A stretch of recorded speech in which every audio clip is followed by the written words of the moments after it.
Um, Welcome back to the College Football UK podcast brought to you by the AEW Network. I am your host, Fletch, and as always, I am joined by Gary. How are you, Gary? I'm very well, sir. Very well. Happy New Year to everybody watching and listening, and I'm glad to be back. My God, it's good to be a college football fan. Oh, yes, Happy New Year. Yes, Happy New Year to everyone as well, because this is the first episode of Yeah, yeah. 2026. Hey, Um, and 2026, the two, year of activating the kingdom, by the way. Remember, don't yes, it forget. is. Um, Sorry, Will. So we had to start 2026 off the right way. We had to start off the best way, and the only way we could do that was to get our special guest in today to talk about the college football playoff semi-finals and a bit about the quarterfinals as well. We have Indiana fan Will on with us. How are you, Will?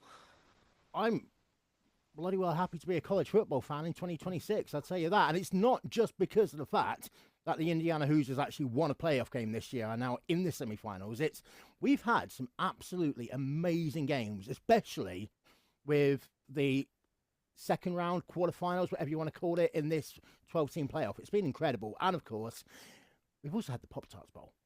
Yep. Mm. Yes, Let's we have. not forget the Sprinkle Bowl. Not Oh forget the yeah. sprinkles. We had the opportunity to have when last week when we recorded, it was like 2 days after. We will never say no to and turn down anyone who wants to show the Pop Tarts Bowl some love. Best bowl game, best non-New Year's Six at least bowl game in the nation. Um, and one we were lucky to have it in Dublin with us this year, weren't we? We Indeed, went to the indeed, Aer Lingus Classic. we did the Aer Lingus Classics. They brought the Pop Tarts with them. They brought the Pop Tarts.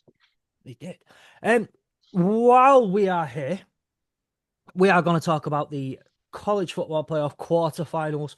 We're going to talk primarily look at the semi-finals. But before we get into it, don't forget you can follow us and the AAW network. Well, follow the AAW network and all the stuff that's going on there on the social medias. Join our free to join Discord server and find all the relevant links and information in the description of this episode. If you are on YouTube, they are right below all of our faces. If you are on your audio platform, then they're in the app somewhere. I don't know how half of them. Like I've just used Apple. I know where it is on Apple. Go in to the episode. Spotify, it's in It's the there. link somewhere. Don't Yeah. just click on it. Come on, you can work it All out the by links are now. there. And if you notice, we did do a slight little change to our social medias. All the relevant links are there. Anyway, we do want to start this off with, by the way, we had a comment recently on one of our episodes on YouTube Oh, by an Alabama fan who I actually got to this bless them, bless comment. them. Got to this comment a couple of weeks late. It was actually on the Selection Sunday reaction thing that we did. Well, yeah, yeah. Um, we got a lot of love from this gentleman. And I just want to say a huge Probably not thank come you. back.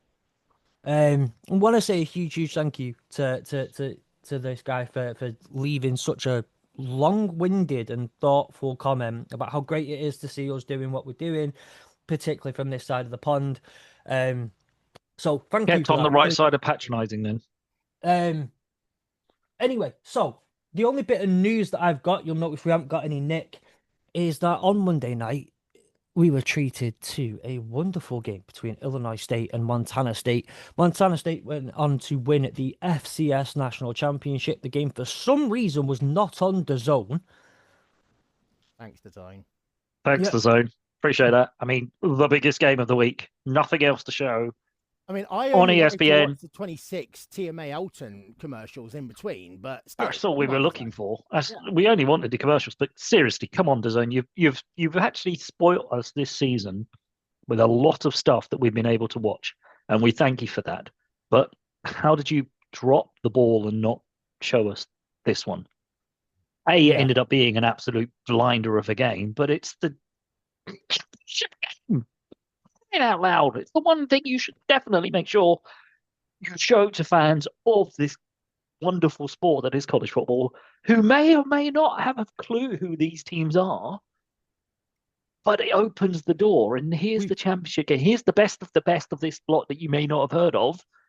Oh, we're not going to let you see it unless you Especially have if you're heading other means. into especially as you're heading into college basketball season as well, where Yes. Division 1 is now just Division 1. You haven't got an FCS, you haven't got an FBS. So some of these teams who will be then looking to get conference championships, going to March Madness, you're going to be seeing them for the first time. And they had the D2 championship, they had the D3 championship. The only other game that I was really upset that wasn't shown was the Sun Bowl, because that has one of the two teams playing in the Union Jack Classic in Wembley next year. Well, this year, sorry. We're in 2026. We're in And, 2026. We're already in terms over. of games that would make it useful for people getting into college football for the first time, that's 2 games now. 2 games now. You've literally dropped the ball. And especially, as you say, because DAZN have not been shy in advertising and promoting the Union Jack Classic. In the nicest possible way, they have not been shy in promoting it. Therefore, why the hell would you not show the bowl game that had one of the teams in it? No. Having said this, you talk about ulterior ways of viewing. I watched through, I closed my eyes and got into the mind. You visualized it through the step-by-step, play-by-play, didn't you? And visualized through the play-by-play while holding on to a device that I own. And managed that was to hot essentially and stick-like. see everything that was on there. And hot, very, very hot, like fire. It was a fantastic game. It was, Montana State went up 14-0 towards the end of, in fact, no, it wasn't, midway through the second quarter. Illinois State respond. Montana State respond again to go 21-7 up at the half. Illinois State come back. Blowed them out for the second half, near enough. 21-7 at the half, and then Illinois State win the second half, 21-7, with a massive fourth quarter, which they went 14-0 in. Took the game to overtime, and it was just a fantastic game. I don't know if either of you, I know I say it wasn't on DAZN, so we've not got the replays. Have you tried to get any of it in on YouTube, or at least caught any of the highlights on social media? There was some crazy ending, right? I mean, obviously, I was unable to see the end of it, and I was able to see this game because it wasn't officially showing anywhere in the UK. However, what I'm hearing is there was a pretty mental ending of like was it a fourth down interception or a blocked field or something crazy, like, and then Montana State went down the other end and kicked a walk-off winning touchdown point after or something crazy like that, right? Just the typical, if you wanted an atypical how to advertise college football, this is how the crazy mental ending game that you would ever want is what you were going to get. The NCAA, by the way, do actually have the last, I think, 3 minutes of the fourth quarter and all of overtime on the NCAA's own website. So if you Google in, name of the game, FCS Championship 2026, 5-6, whatever. 5-6, 6, 5, 5, 5, 6, 6, 7, 6, 7. You can actually view the ending of the game.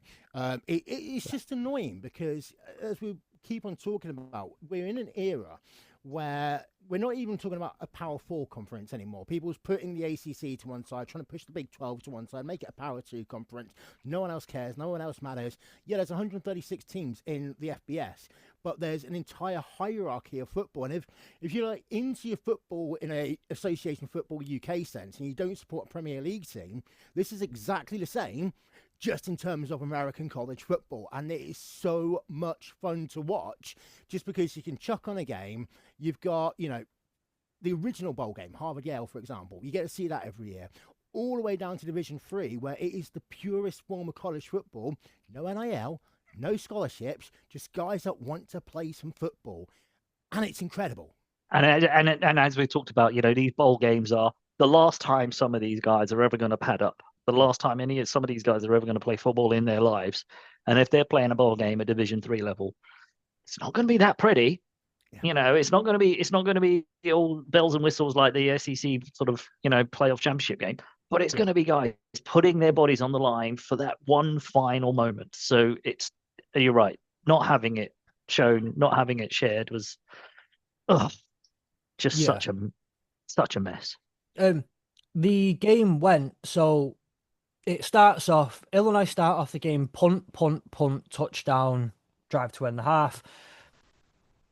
Montana State start off touchdown, punt, touchdown. Obviously, the game then flips. It gets to 28-28 with the third touchdown of the second half for Illinois State. They then get the ball back after forcing Montana State to a 3-and-out and then miss a field goal after going 6 plays, 45 yards in 2 minutes and 12 seconds. There was, if I can do my maths appropriately, it was 45 seconds plus 12 seconds plus... That's 57. Yeah. About a minute or so to go. Yeah. They had the opportunity to. Sorry, I'm trying to Ice see the if game. there's any other drive, because the way the drives are listed here is really, really weird. So yeah, there was only 57 seconds left in the entire game, and they could have won. They would have essentially won the game with that field goal made. Speaking of before. Ravens. Sorry. By the way, that Mike Tirico call was absolutely amazing, by the way. I do sometimes think that he's gone too corporate. That final field goal, what last play of the regular season in the NFL, that was pure Tirico at his best. Yeah. Poetry. Absolutely. Then. Also, while he's chewing his feet, I have Apologies. talking about his spine. I'm talking about NFL. Talking about Yeah. Annie Egon nails it on her Goes to weekly overtime. NFL Week 18 run. Don't know if you've seen it yet. Absolute classic. Goes to overtime. And obviously, in college football, the overtime rules are different to the NFL. Just odd. If you are only used to the NFL, Illinois State make get a touchdown. They go for 2 and don't make it because it would force Montana State to go for to 2 have on to their go for one. 2 Yeah. if they make it. They don't make it, so Montana State just has to score a touchdown on this 25-yard drive and get an extra point. They do that. They win. Montana State are crowned national champions for the FCS level for the first time in, I believe it's 41 years. Party in Montana. Yeah. Party It's in the same Blue as Mountain most years, State. just the other Montana for once. Yeah. Yeah. That was the way it ended, and the only other bit of news, I think actually the only other bit of news, we'll get into this more and more, obviously, as the season ends. We've got episodes planned around the recruiting class. We've got episode planned around the transfer portal class.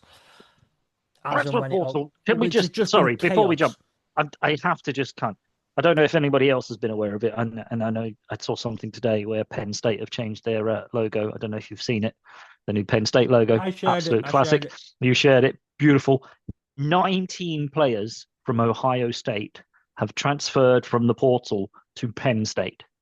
This is insane. Iowa State? Yes, they have followed their coach from Iowa State to Penn State. It is literally this is beyond a joke now. This is not how college football.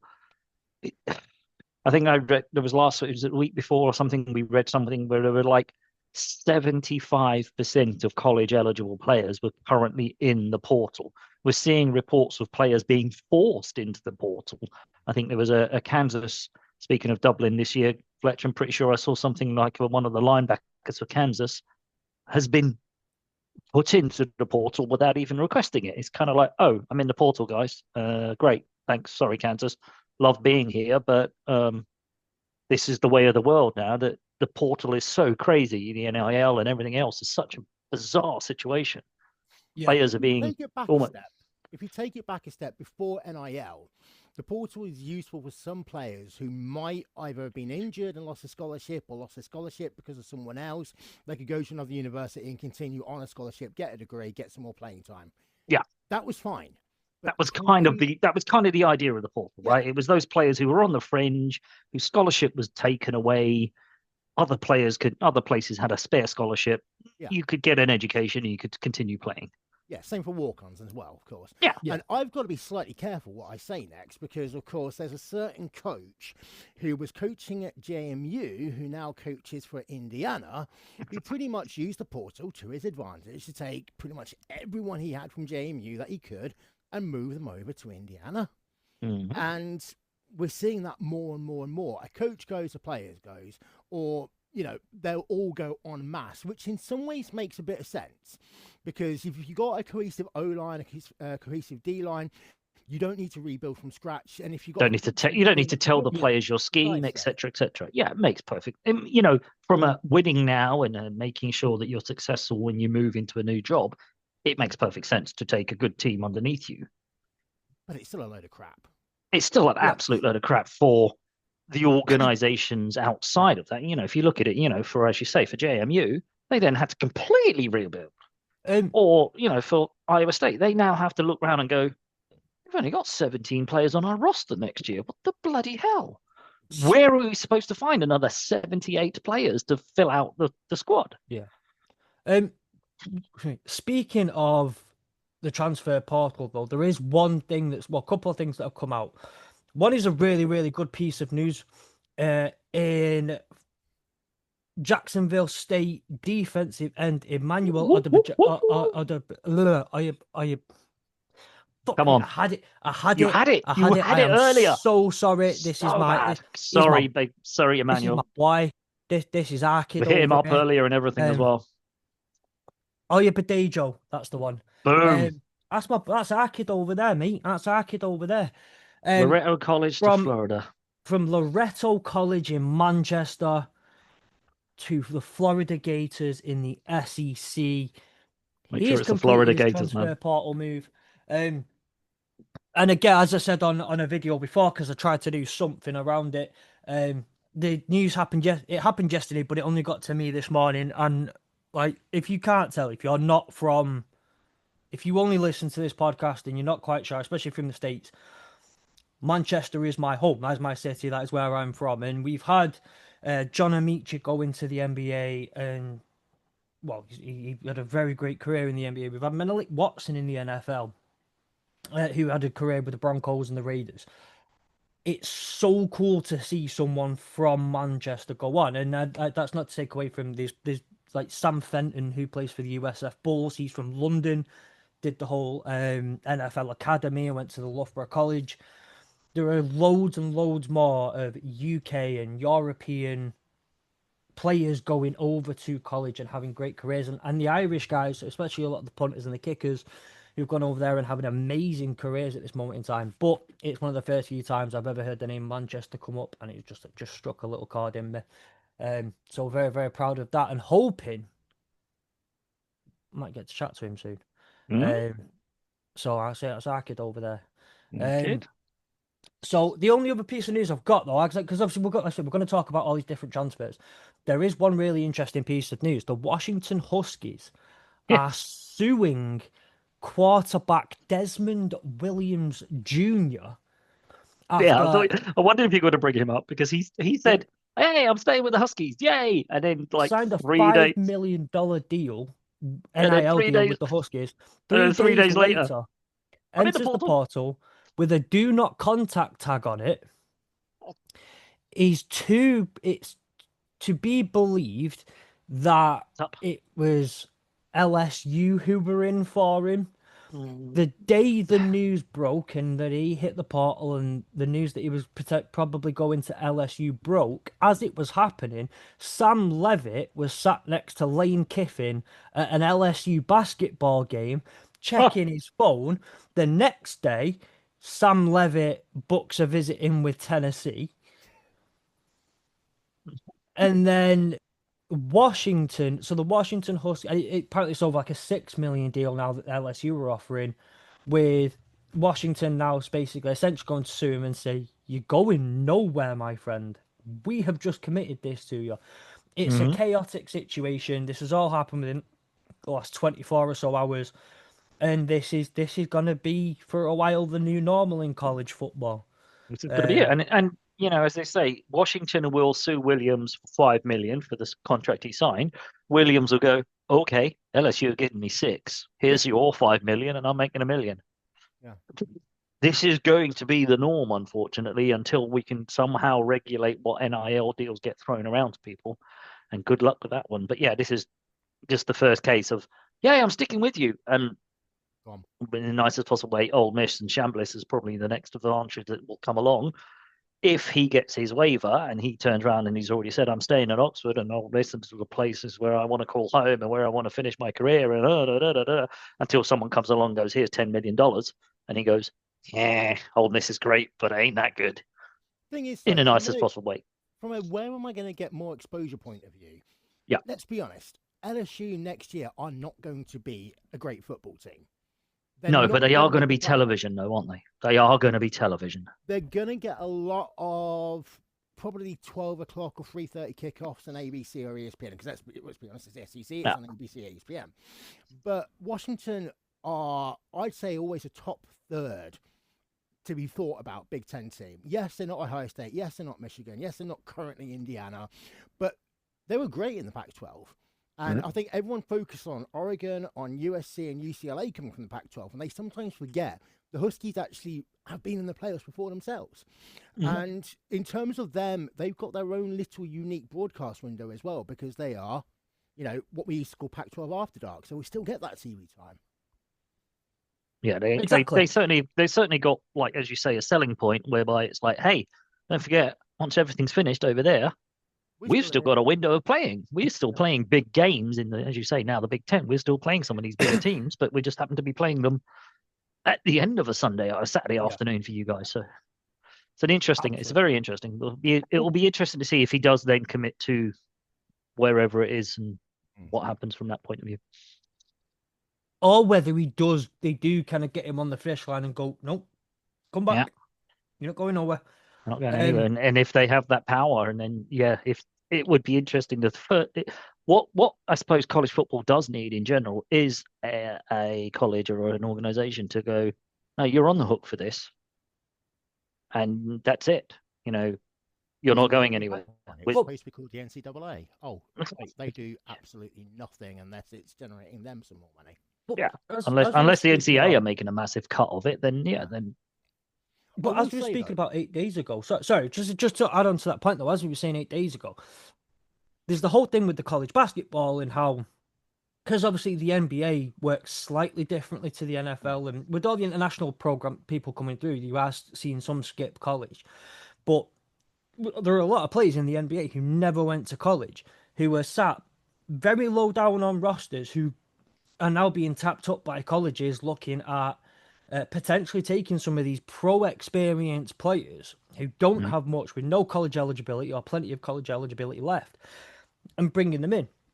And the one person who got a comment out of the NCAA, they'd essentially said, every time we tell someone no, we get sued and we lose. So what's the point? Because there is currently that rule that if you've played, let's say, pro basketball, in theory, you could go to college, having not been in college at all, and go and play college baseball, college football, as long as it's a different sport. The one thing, and I, until very recently, was a university lecturer, the one thing that I've got in the back of my mind that universities might try to do to get their own back is they'll just start objectively marking students' work so that their GPA falls just enough that it causes a bit of an issue, because let's be honest, there is no easy way of marking at university. I'm not going to bore you to tears in the next 4 hours about it, but at the end of the day, they're the professor, they know what they're doing, this is your mark, end of story. There is an appeals process, but it's opaque as anything. That's how you're going to get back to the students, and that's going to be the story in the next 3 years, I guarantee. Of GPA targets being just missed by the 0.1 point rather than and then suddenly, you're not allowed to transfer because your GPA fell to 3.4 rather than 3.5. Might be the only way that some of these smaller colleges are managing to keep some of their bigger stars, because the way it looks right now is, as you say, it's going to end up with a Big Two conference, because they're just sucking the lives out of some of these smaller teams. Teams are, players are in the portal, teams are looking at having 15, 16 eligible players in their squad for next season. It's just insane. I know I said we're gonna get into it over the next few weeks on what's going on in the transfer portal and all that sort of stuff. I'm just happy that, given the chaos, Michigan have kept the majority of players, like Bryce Underwood staying, Sabian Heiter's not going anywhere. Most of the commits, at least the 5-star and the high 4-star recruits, they're all staying. I'm just very happy with that. I'm just happy that Florida State are winning one at least we're top of one league. It might be how many players have left our team in go into the portal, but hey, at least we're winning something. Yeah. I mean, are you losing out on recruits yet to Florida Tech? USF are taking all of ours. Yep. Yeah, East Gainesville Polytechnic. Like, are those the kind of colleges you still Yeah, competing that's with? who we're fighting against now after last season. Yeah. No worries. There's Just another making interesting sure. point. I'm going to jump in for 1 second because I think one of the things that people have missed is this whole Diego Pavia situation, because he played at community college and Military college, was it?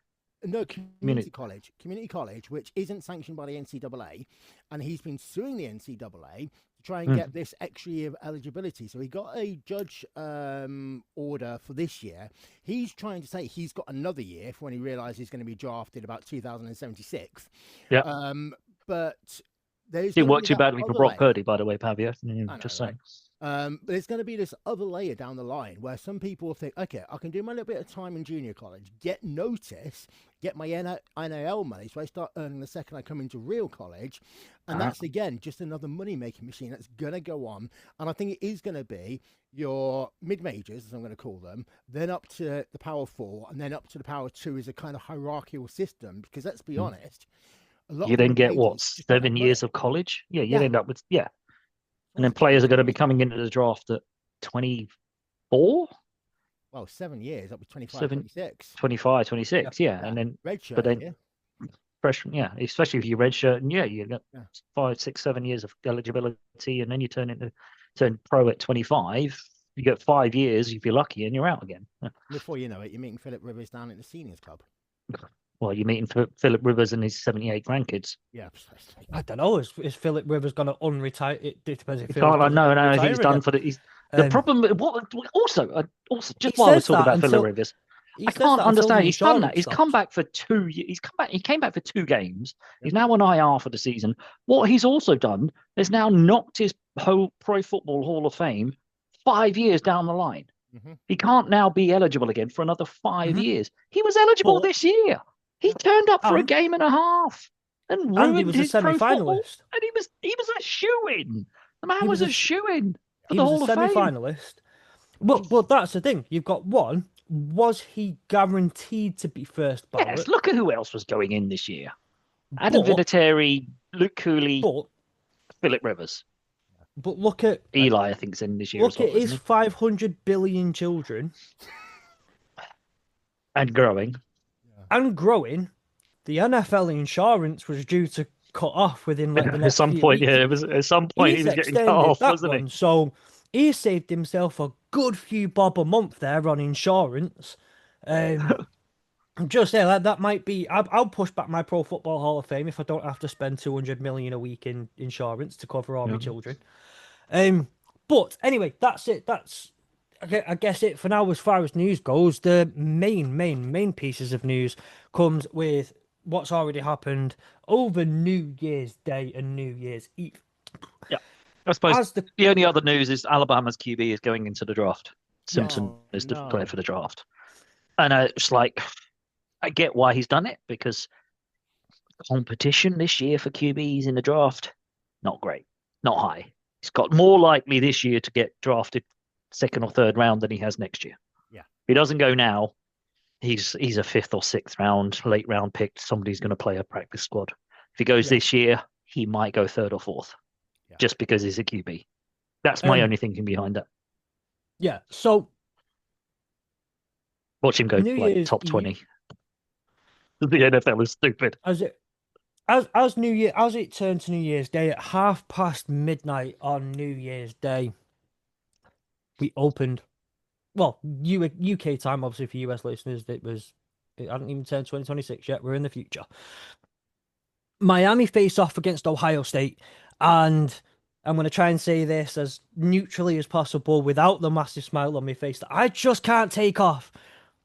Miami walks away 24-14 winners. They punched Ohio State in the face with their defensive front. And I think that's the most important thing. And I'll lead us into this properly by saying, in the last episode, I said, took my own horn here just a little bit, The difference between the last game of the regular season against Michigan and the championship game against Indiana, Indiana had a mean defensive front. Mhm. Michigan got no pressure on Julian Saying. Indiana generated so much pressure on Julian Saying and forced him to make mistakes and forced things that just forced Ohio State to not be able to play the game at their own will, which they have done all year. Yep. What's the one Almost thing like Miami can when we take? had the guest on, when we had Canes across the pond on last time round, we said to him, if you're going to win this game, you're going to have to get saying, you're going to have to put the pressure on. You're going to have to use your front four to get to him, put the pressure on him, put the game on his shoulders. He won't win it. Yeah. Guess what? And that's what happened. Couldn't believe That's it. my biggest takeaway. That's my biggest mean, takeaway from this game. It yeah. is the Miami's defensive front bullied Ohio State at the line. They dominated the line of scrimmage in all the trench battles, and they walk away with a 10-point win over the number 2 team in the country, who were number 1 all year. I don't know Also, what. Wasn't this just? We might as well delve into it. This was the third. This was the first one. Sorry, this was the first time it happened. This time round, where a team who was on a bye came up against a team who had had a game prior to this one, who had been, snuck in. Let's be honest. Let's be honest. We'll all say that Miami snuck into the playoff picture. Nicest possible way of putting it. Had a game where they battle hardened, got ready, if you like, if you want, knocked the rust off, walked into a game against a higher ranked team, and punched them in the mouth after a bye week. Can I just say about that snuck their way in? A lot of that does have to come down to How shit the ACC was. Yeah, the 14,000 tiebreaker situations in order to determine who goes to play the championship. I remember watching College Game Day, and they went to the smallest font they ever had on that big video board, the little pointers. Yeah. It was ridiculous. Yeah. And let's be honest, this whole group of 6 argument wouldn't have even happened if Miami could have played the championship game and, in most likelihood, won that championship game. We would have only had one group of 6 team in the playoffs, which, I mean, also, let's be fair, that could have been North Texas if things had gone a little bit differently. And North Texas played amazingly in their bowl game. They could have actually put up some competition. Just saying. Sorry, Jamie. Sorry, Tulane. Yeah, probably a little bit more competition than some of the other ones. But yeah, it's the ACC tiebreaker situation is convoluted as hell and, insanely stupid. But you're right. If Miami had just gone in and beaten Duke, it'd be like, okay, Miami ACC champion, fine, done, dusted. But instead they had to. It was the second most confusing thing about college football over the last 10 years, aside from the Big 12's third-tier media rights, which sees Oklahoma used to put a game on pay-per-view because they had that one game available. That's the only thing I can compare that's as stupid as the ACC championship tiebreakers. Yeah. Or as we mentioned, the ACC game that was recently Stanford against USC, which is also like, hang on, it's the Atlantic Coast Conference game between Stanford and USC. Yeah, that one. That's also pretty stupid. But I think we highlighted that a few weeks ago, didn't we, Fletch? Yeah. Run through the chronological order of some of these drives, right? You open the game and you think Miami needs to start fast as well. That was another thing, was Miami needs to start fast. And they did exactly that, going 3 and out for 3 yards. Just wonderful. Like Ferrari type stuff. Way to get going there, boys. Yeah. First off the line, Ohio State get the ball. They go 3 and out for -7 yards. So the defense starts off pretty well. Miami get the ball back, 8 plays, 42 yards, and as they get, I think they just got into the red zone. Yeah, they just got into the red zone, fumble, and recovered by Ohio State. And you kind of sit there. I don't know. Again, we're watching this game. I sat there and I was like, that might be it. If your first opportunity to get into the red zone, Ohio State punch the ball out, they pick it up, you're not going to get many of these opportunities. You need to take every single one. And uncharacteristically of Mark Fletcher, to have dropped the ball, which if you get and listen to previous episodes, like I told my dad off for that one, as that's my dad, also my dad's name. You just thought that this might be it. This might have been your number one opportunity to really get yourself. Ohio State will now run away with it. They go 4 and out. Then Miami get the touchdown straight Start after. of the second quarter. Yep. Next drive, Ohio State get the ball. They go 3-and-out, but not a normal 3-and-out, as it's a pick six Boom! for Deontay how Scott, many yards? 72 yards. That was it, 72 yards. Just unbelievable. Can I say at this point, if Miami were to have had the bye week, I think they would have lost. Not because of the statistics, but because of the fact that they learn a lot about, I hate the word, resilience with Yeah. that Texas A&M game. Because let's be honest, you couldn't kick a field goal. The Pat McAfee kicker had a better opportunity at points of getting a field goal than the actual players did.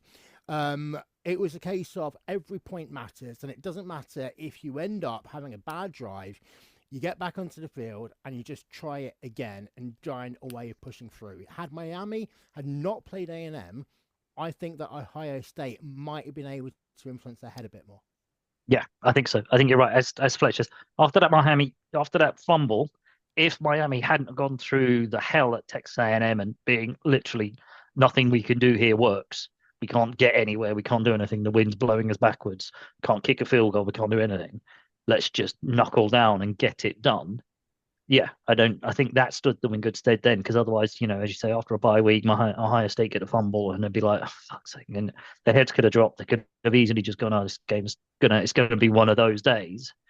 And you're right, Ohio State could have then just gone, juggernaut could have kicked in. But I think Miami, having that experience from the week before, were just like, okay, put that one to bed, just go again. Yeah. It's what we did last week. We just have to keep grinding out, and eventually we'll get close enough, or we'll score enough points, or we'll do something that will get us over the line. But the defense stepping up the way they did as well plays a lot into that, because again, what we know about this Ohio State offense is that when it wants to be at will, it can be a Terrifying. Ferrari. Literally can rip teams to pieces. Yeah, and whether it's Carnell Tate, whether it's Jeremiah Smith, and whether it's whether it's getting it going in the ground game, which hasn't been as solid as when you had Judkins and Stevenson last year, but they can truly be a Ferrari, and that defense having the ability to step up and you lose the fumble and your defense immediately steps up straight after and doesn't let Ohio State get on the board, because we know how demoralizing these things can be. You get into the red zone, you fumble it, you lose it, and now you're behind in the game.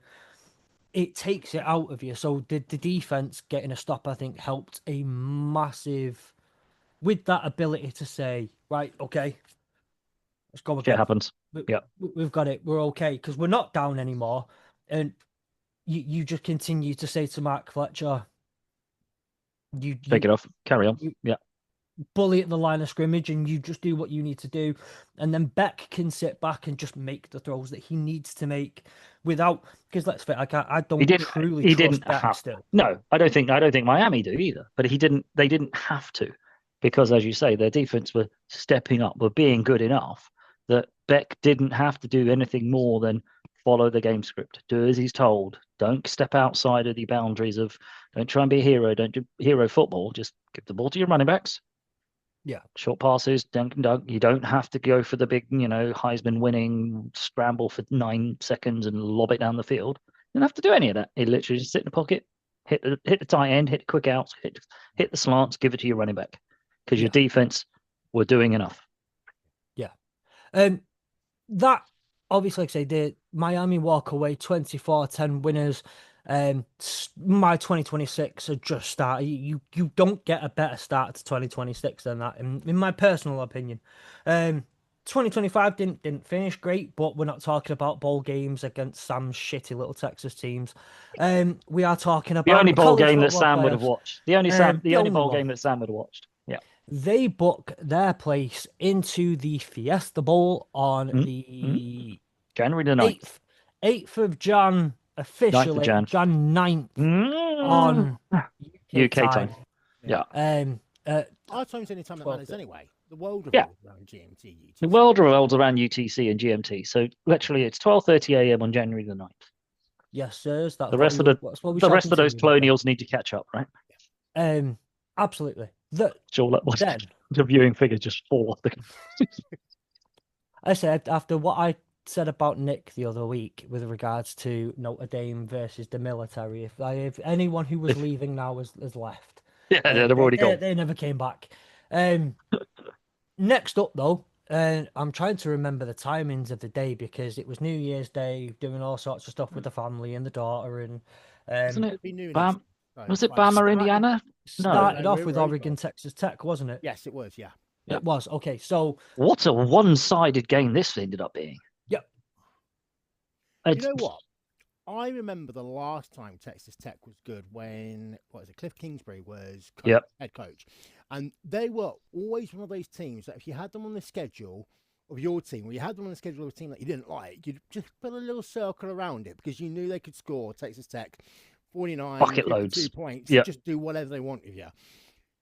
And that didn't happen. Texas Tech historically have always been good in the air, always good with big plays. I mean, I do call the Big 12 the defense optional league anyway. Yeah. But they just got completely shut down. Just could not get moving at all, could they? I mean, I don't know I don't know what it was. If Oregon were at the races over Texas Tech or what it was, but yeah, it was the one time where a defense turned up and Texas Tech just had one of those days where nothing worked. Literally nothing worked for them at all. They had barely any sort of offensive possession. They barely moved the ball. 4 turnovers in a bowl game, in a championship game. It's always going to be bad, but to actually get shut out completely, it's just, from a Texas Tech air raid team, a bit of mind blowing, as you say, Will, because that's the kind of thing that every now and again you look at Texas Tech and you go, oh, they scored 57. Yeah, of course they did, because it's Texas Tech. They do that. But to score 0, massive statement from Oregon's defense. Yeah. That's the same Cliff Kingsbury, by the way, who's just been sacked by the Commanders. He'd be great back in college. Any team would be lucky to have him. Absolutely, I could not agree more. He was with USC as an offensive analyst. What was it? Just before he went to the Commanders, I'm pretty sure he'd gone back into college. He went from Cardinals to college and back out again. USC, yeah. Dante Moore, some of the throws again that he's making are unreal. I love Mendoza, and we'll obviously get the opportunity to wax lyrical about Mendoza and Dante Moore going forward in this exact episode. But my days, I love watching Dante Moore play football. I really, really enjoy watching Dante Moore play football. It's a joy to watch. And it's backyard football, isn't it? It is, but he's also number one in a lot of the professional analysts' mock drafts. Mm-hmm. If the Oakland Raiders are really going to be thinking about keeping that number 1 pick, we might be seeing Dante Moore as a Raider in 3 and a bit months. Yeah, I hope not, from a Dante Moore perspective, because you don't want him to go to the Raiders, because the reason they're number 1 pick is really fucking mad. Also, they have no head coach and whatever else. If the Raiders are anything sensible, but let's be honest, it's the Raiders, they will trade back from number 1, take a bucket load of picks and fix all the holes that they have everywhere else. But it's the Raiders, so they probably won't. They'll snatch at the first. Pavilion instead. Absolutely. Whoever wins the natty, they'll pick that guy. Doesn't matter. Yeah. Wouldn't that just be the most Raiders thing? No, to do, the most thing the Raiders will do is take Jeremiah Love, number 1 pick, to have that backfield of 1-2 of Genty and Jeremiah Love. I really would. Actually, I would not put it by him. That's the most Raiders things that they could possibly do.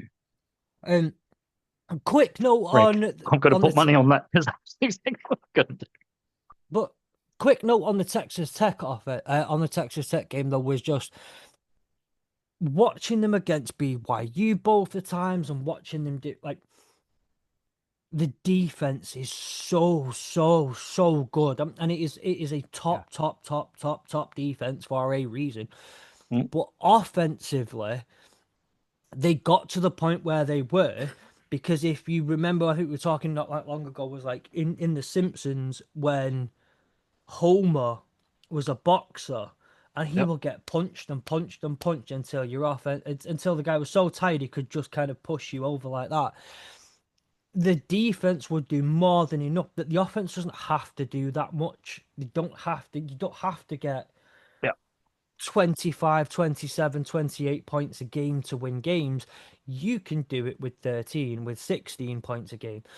And the class difference in offense really, really showed because Oregon don't have a scrub defense. Their defense is also very, very, very good. Yeah.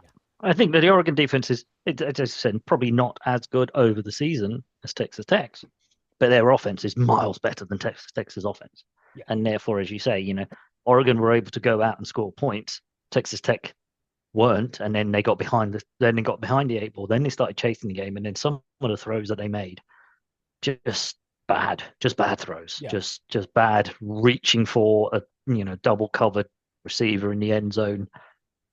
Had interception written all over some of the throws that they were made. Do you think that this could be a bit of the last bastions of regionality that we actually have in college football? Because the Big 12 is still, geographically kind of in its own little area.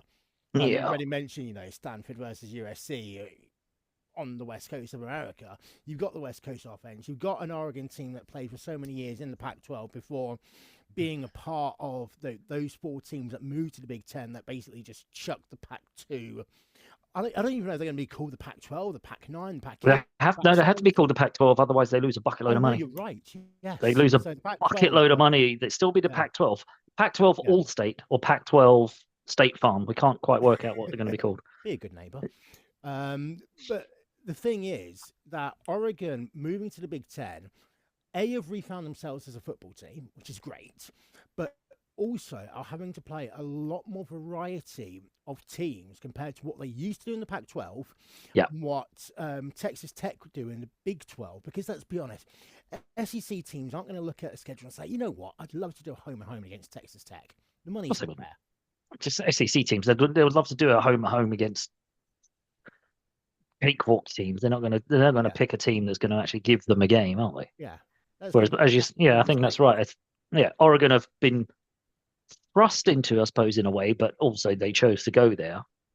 Yeah. But they've had to suddenly go, oh, we've got to play teams that play things differently than what we've used to. And they've had to learn last year and this year to be, a different type of football team. They can't just go out and bomb it around and throw it all over the place and outscore somebody 67-74 or whatever else. Yeah. They've had to kind of shut up shop on it. Yeah. So I was just reading out these drives for Texas Tech. 3 and out punt, interception, missed field goal, fumble, 3 and out punt, fumble, turnover on downs, interception, turnover on downs, end of game. There are more not pretty reading. Not pretty reading that, is it? More drives where Madden for the first time. Yeah. On expert mode. No, it's Fletch playing me on college football. Yeah, that's what my defense stats look like and how I retain the ball every time. But the worst thing is, though, I think, could you put down the whole if the missed field goal came when it was only 3-0 to Oregon? It was only 6-0 at the half. Yeah. What would be if that field goal was made? What would change slightly if that field goal was made? Nobody will ever know. But what we do know, which I think is the most important thing of it all, is that gets them a ticket into the Chick-fil-A Peach Bowl, which I always like it because the Chick-fil-A stickers here ready for it. They were personally given to me by one of the friends on the NFL podcast on the network. He went back home to Atlanta and got me some Chick-fil-A stickers. Didn't bring me any Chick-fil-A, just stickers. Well, I'm pretty sure you're not allowed to bring any Chick-fil-A back. No, the worst thing. You probably wouldn't want it. Reading, don't forget, but they had to close that one down because people got angry about things that is outside the scope of this podcast, shall we say? Yes. Well, there's one in Liverpool. Are they opening one up there now?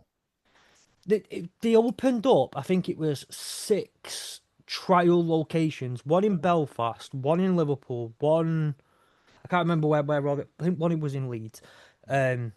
I know the closest one to me because it's only like a 40-minute drive was in Liverpool, but Scouse accents, Liverpool. I decided against that one. It's like Probably wise move to duck that Yeah. one. To be honest, yeah, Um, could have got messy. I've got Popeyes right there. That is fine with me. I've got a Wendy's about a 20-minute walk away from me. Is it a sit-in Wendy's or is it one of those? In Wendy's. I live in Dudley these days, so Merry Hill, which used to be a great shopping mall, but these days it's just a load of tats. The only good thing is they've actually got a full-on sit-down eat Wendy's because they had a ghost kitchen at my university, which is fine because I just take it back to my desk and piss off all my colleagues. But we do actually have a Chick-fil-A in Dudley. It's just in no way, shape, or form associated or resemblant of a Chick-fil-A in America, apart from the fact that they allegedly serve chicken. Emphasis on the word Allegedly, something chicken has been somewhere near the. Yeah. So, I mean, the one Wendy's we have, or at least I've had in Manchester, was one you could only order from. It was just like a little warehouse ghost where it was kitchen. just a kitchen and they would ship it out. And me and Mrs. Fletch looked really, really stupid when we turned up outside, ready to go in and get a Baconator. And then it's like, why is it just a load of warehouses? And then you find out you can only get it on Just Eat. It's not the only time that him and Mrs. Fletch look stupid, by the way. Well, just to say that. No comment. We can't talk about this on this podcast, Gary. We can't talk about those things on this podcast, there, Gary. Yeah, you can only get it on Just Eat. Other good food delivery services are available because, we're not doing free promotion for Just Eat. Or Wendy's. Moving on though, Much or Chick-fil-A. But we've mentioned Or other Five Guys. versions of. But I will for free promote Popeyes as much as I feel. The third game of the that happened. The third game was, and this is where I'm just gonna let our good guest. I'm just gonna say it, and then you can go on. Alabama got absolutely belt to booted by Indiana. They said Indiana hasn't played anyone of any merit. And they still haven't, by the looks of things. Talk us through it, Will. Before I go any further, I just want to say, just to go back to Ohio State, can we set up a GoFundMe page to get Julian Sayin a haircut before next September, please? Because no, we just want to see him with a helmet on that, literally like one of those enormous, oversized caps that you see the fans wear. We actually just want to see him with like one of those Guardian cap hats on, just because his hair's so big. It's just ridiculous. It's like his last haircut was when they used to put a bowl on your head and just do the scissors around it. He's one step away from that. But Rose Bowl, first thing I want to say, I'm not being inside a Rose Bowl, but I've been to California a couple of times, and on the way back to the airport, we had like 2 hours to kill before LA traffic got really bad. And it's like, can we just stop off? 4 a.m. then? Yeah, can we just stop off over here, this little place? And my friend knew the Rose Bowl. He's a college football fan. My other friend, who's my business partner from Brazil, had no idea. It's like that massive football stadium that you have that everyone reveres as if it's like a temple. It's like that just for college football. But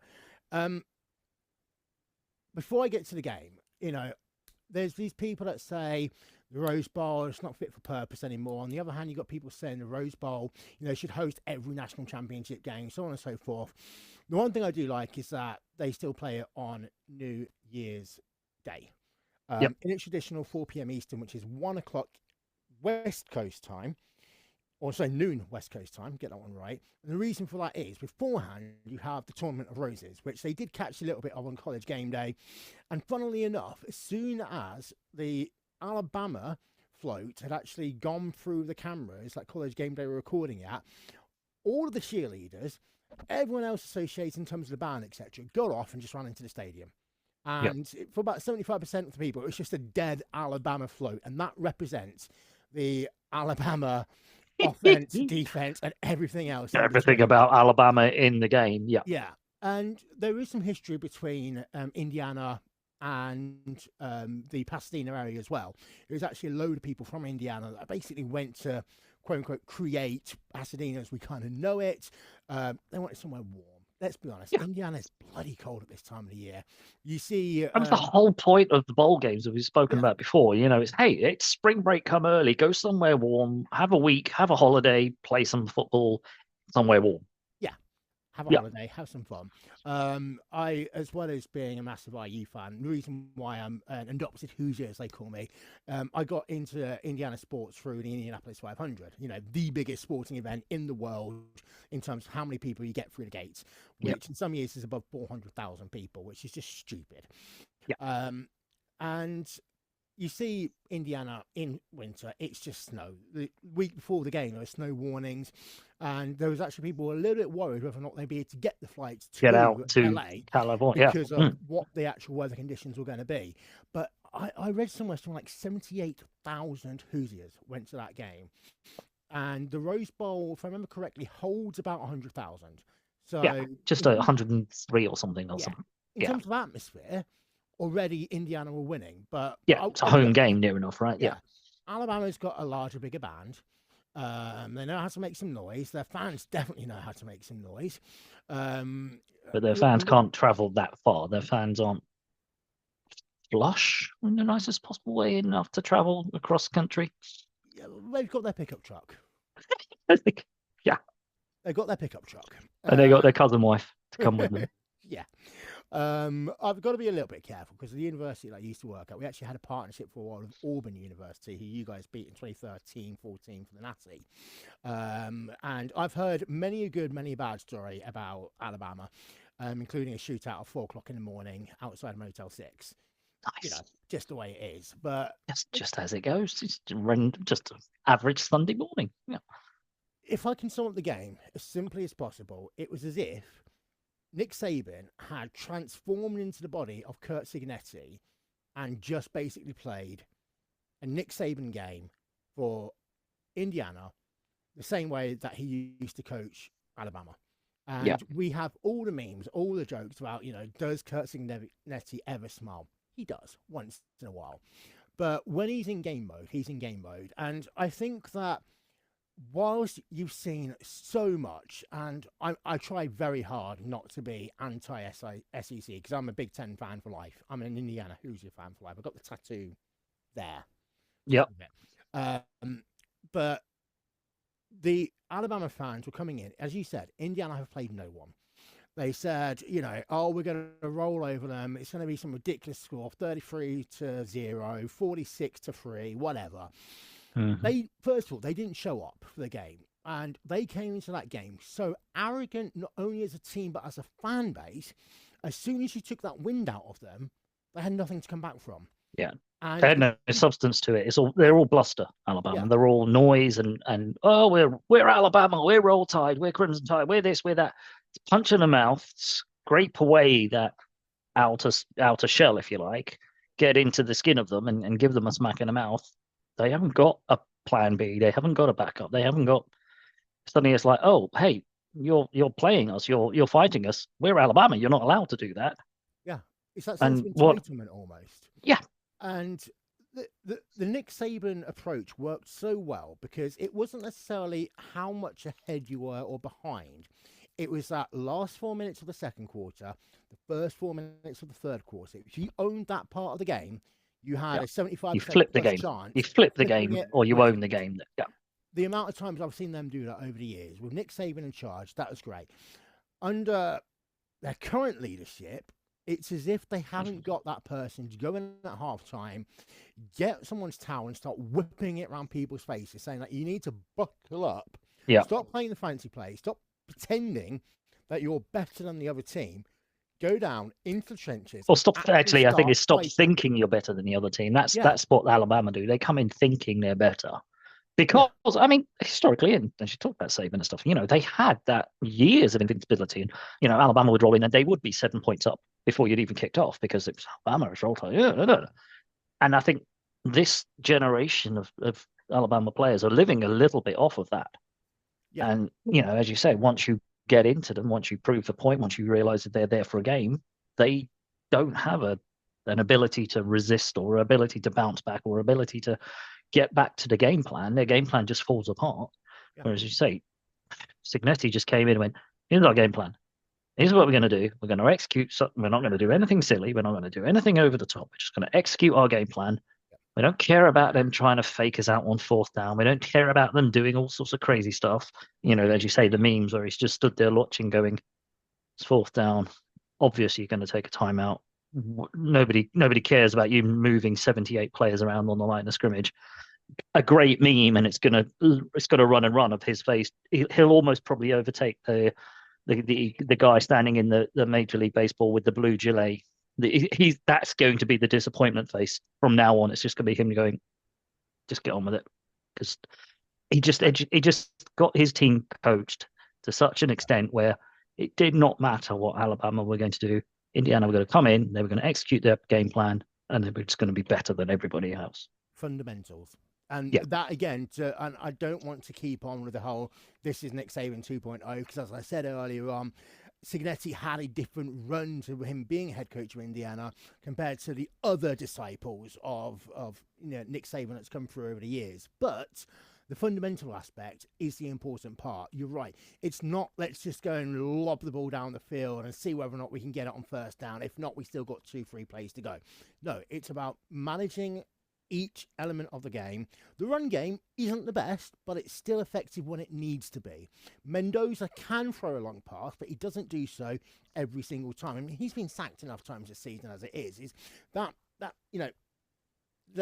protection around him isn't perfect. And if there's one thing that needs to get sorted out before Saturday morning, our time, is protection of Mendoza. But I think he recognizes that as well, because from a pure fan perspective, Mendoza isn't acting as just one of these other self-entitled bellends who's got the keys to the Heisman house, gets a Nissan for life, and gets to, cash a check every so often. He always talks about the team. He talks about his O-line, and I will say his Heisman speech was the most inspirational I think I've seen since Joe Burrow's.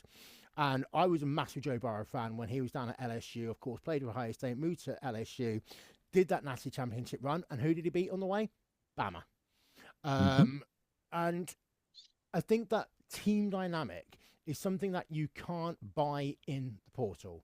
It's not something that you can give NIL money to.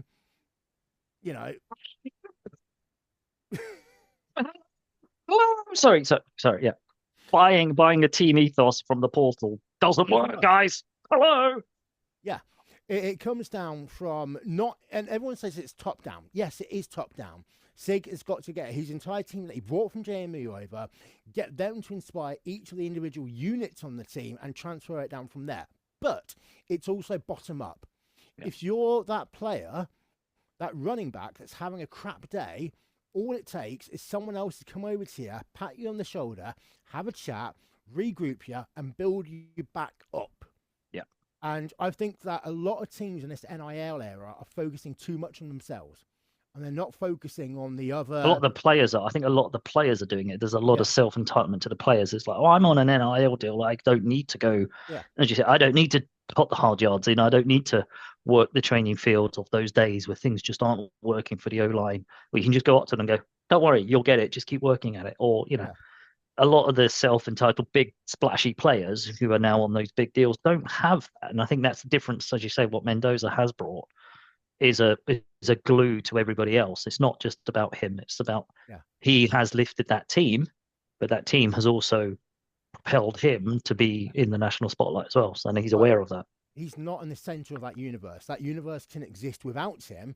And those individual units that make up this current Indiana Hoosiers team, they can work by themselves because they've been inspired and they inspire each other in that little unit, and it just goes around and around and around. So you don't have that one person, heaven forbid, and I can't believe I'm going to get thousands of Hoosiers hating on me. Heaven forbid, if Mendoza 15 goes down and gets injured on Saturday morning, we know we've got Mendoza 16 that can jump up and fill this role, but you're not going to have that the end is nigh moment. You've got someone, that team thinking, okay, we as a team can still do this.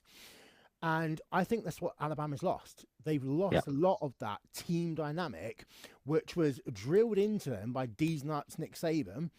but was transferred to every single element of that team. And that's what Alabama's lost. And that's what Ohio State has lost over the last couple of years. Great. I'm sorry, Fletch. They beat Michigan this year. Yep. At what cost? That's the only thing they seem to be able to say they've actually done this year. Okay. That was your entire season. Off you go. See you in 2026 in September. Just do the same again. The entire ethos of these teams are starting to be a little bit wrong. And this is the reason why I think Miami could be a major player both in their semi-final game, but also in the final. Of course, we're going to come to that because Miami have got it nailed down in terms of keeping their individual units together. Yeah. You can talk about the whole boring statistics bits now, Fletch. I can't be asked going back through that. No, that's absolutely fine. That's where I'm going to leave it and move on to the last game, which was Ole Miss and Georgia. Ole Miss walk away 39-34 winners, and it was a chaotic game. Fletch, I've just got a text, not a text, an announcement from Sports Center. Apparently, the refs have put 1 second back on the clock. Yeah. Okay. Georgia still have the ball. Yep, sorry. First down and 10 to Georgia. Okay, so we'll just wait until. Yeah. We'll wait till 2027. And I think. I say we will go off what so far, and then obviously we'll update as and when that 1 second's played. However, Ole Miss walked away 39-34 winners in a chaotic end to the game. This was football. It was a great game. This was the game of the four in the weirdest possible way, right? Yeah. You know, the Oregon game, so one-sided it became not a game. The Alabama-Indiana game was, an absolute cakewalk for Indiana. They absolutely belted them. The Miami game was never really a competition after the first half. Miami were done and dusted. Ohio State really didn't get it. This one, on the other hand, this was what everyone wanted. This was the game that everyone was hoping for in the semifinals. The quarterfinals. Two teams going at it, scoring loads of points. Just, end-to-end chaos. I have to say as well about the commentary stance, because I in my other life I've been a motor racing commentator for years, so that's kind of my thing. I analyze, I inspect, I do the whatever. I think they actually nailed the commentary assignments for this semi-finals. You got Chris Fowler Cup Curve Street on the Rose Bowl, which is, to be fair, the premier game of New Year's Day. You had Joe Tess. I think he did the Miami game, if I remember correctly. But Sean McDonough, he had a really bad rep when he moved to the Monday Night Football for ESPN because he was put in an impossible situation. But Sean, in my opinion, he's one of those people that can go from just talking about some statistic to fill a bit of time to pow up the ante right up to 1,000 in the space of seconds, and he nails it every single time. He is one of potentially the most underrated commentators in all of college history. I'm sorry, but not sorry. Absolutely fine. Tell us how you really feel.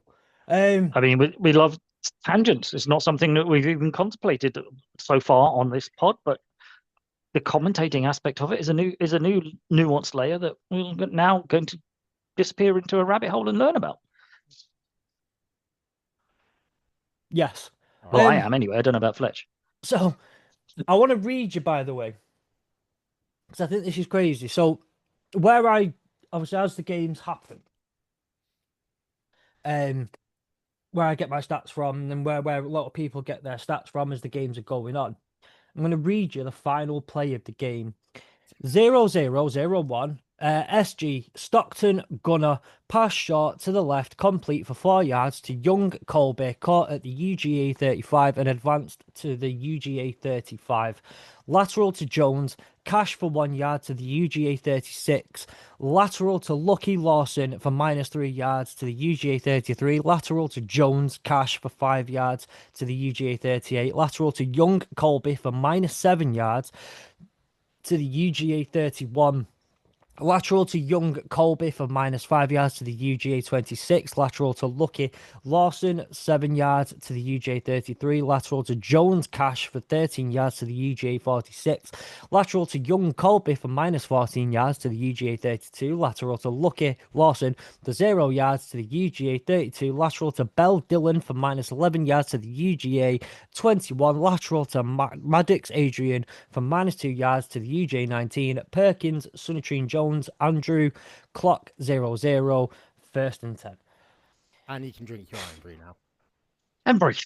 That was, I mean, that doesn't even begin to cover how actually chaotic it was, but I just feel like it's hilarious thinking someone had to type this out or click that many buttons to make this play actually happen as far as this. This play-by-play commentating, the play-by-play stats guy must have just at the end of that just been like, the hell? What the actual hell? And as you say, I think some referees are probably still looking for the next lateral backward pass at the moment, going, I think the ball's still live. We're not sure who's got it. Where is it? Who's got it? What the hell's going on? The last time I saw a play like this, it was at the end of a Miami Duke game back in 2015. But the difference is this time is that the referees actually got the OPI correct, whereas in the Miami Duke game, they completely fumbled the fact there was an OPI on there, gave them the game to Miami when they shouldn't have won the game, basically. You know, biased ACC refs. Sorry. Yeah. So to move on though from this game, because we just realising the time, Ole Miss then move on to the Fiesta Bowl with Miami, going on to the semi-finals of the college football playoffs. I'm going to do what I did last time. We'll start with Miami versus Ole Miss. I'm going to give you the betting lines and all that sort of stuff to start off with, and then we'll just go from there. Miami versus Ole Miss, which will be on Thursday night at 12/Friday morning, 12:30 a.m. The Peach Bowl money line: Miami 20-33, Ole Miss 7-5. The spread is Miami, in favor of Miami by 3, and the over under is 52. With smashing the under on that one. Miami are obviously I say Miami are the favourites. It's been their defense that's really carried them to this point. Ole Miss have. The battle's gonna be Ole Miss's offense versus that Miami defense, isn't it? Can Trinidad Chambliss navigate the pocket when that Miami defense is barreling towards him and potentially again disrupting that pocket completely? Taking the line of scrimmage and taking the offensive line. What